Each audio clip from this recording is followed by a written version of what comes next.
Oui, bonjour à tous. Je suis ravi, au nom du président Michel, de vous accueillir ici, dans cet auditorium, qui est précisément fait pour ce type de manifestation, pour partager des informations, pour travailler ensemble. Et je vois que le club géomatique prend de l'ampleur petit à petit, et chaque année, à l'occasion de chaque invitation, à l'occasion de cette journée annuelle, eh bien, le nombre de participants s'accroît.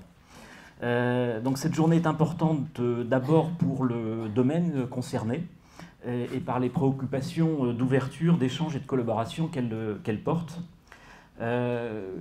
J'ai noté donc que cette journée avait commencé modestement il y a 3 ans à l'initiative du gouvernement comme un événement organisé par le club géomatique et que son succès est aujourd'hui de plus en plus significatif, ce qui correspond aux attentes de l'ensemble des entreprises, des administrations et de la société en général vis-à-vis des problématiques de la géomatique.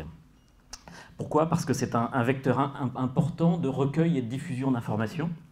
C'est un élément indispensable aujourd'hui dans nos modes de gouvernance d'aide à la décision pour répondre à un certain nombre d'enjeux sociétaux et plus particulièrement d'enjeux environnementaux. Je pense que le programme de la journée l'illustre parfaitement, avec des thématiques qui seront développées dans le courant de la journée sur les incendies, sur la gestion de la forêt sèche, sur la gestion des pêches, sur la protection des espèces végétales.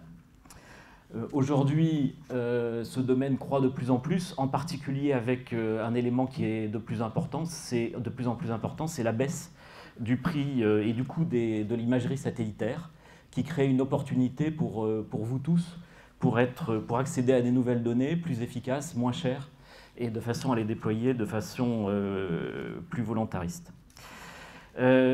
Aujourd'hui, donc, les principaux enjeux dans ce domaine sont ceux de la normalisation et de l'ouverture.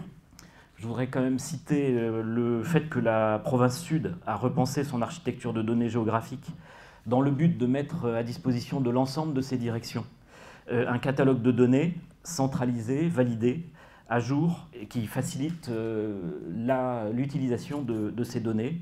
Aujourd'hui, c'est une vingtaine d'applications métiers de la province qui sont connectées à cette base de données, de façon à valoriser pleinement cette base. Les deuxièmes données que je voudrais citer, c'est les efforts faits par la Nouvelle-Calédonie, par le gouvernement, pour la mise en place d'une plateforme open data. Évidemment, c'est important de façon à partager ces données et à veiller à ce qu'elles soient le plus facilement utilisées.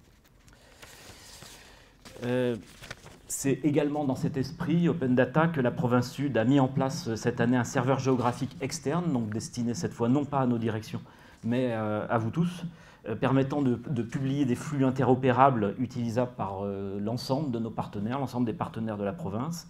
Ce serveur sera accompagné en début d'année prochaine par la mise en place d'un espace web dépassant le cadre de l'information géographique, de façon à permettre à l'ensemble de nos partenaires d'accéder à l'ensemble de notre catalogue de données, non pas seulement géographique, mais l'ensemble des données de la province que l'on souhaite rendre en accès libre.